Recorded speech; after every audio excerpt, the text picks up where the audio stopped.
In fact, the attendance of Roma in preschool is almost double the attendance of the poorest quintile in general.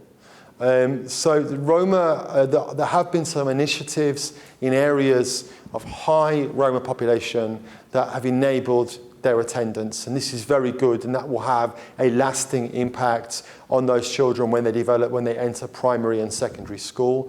It is implicit in everything the Ministry of Education, the government of Montenegro has said, and that we have said about expanding to 95% preschool coverage, that marginalized groups, including the poor, the rural, children from Roma and other minority backgrounds, and children with disability will be included in that process. And of course, it's much easier to include those children when you're talking about a 3-hour program rather than an all-day program where you have sleeping and food and other types of arrangements. A 3-hour program has the potential to be much more inclusive.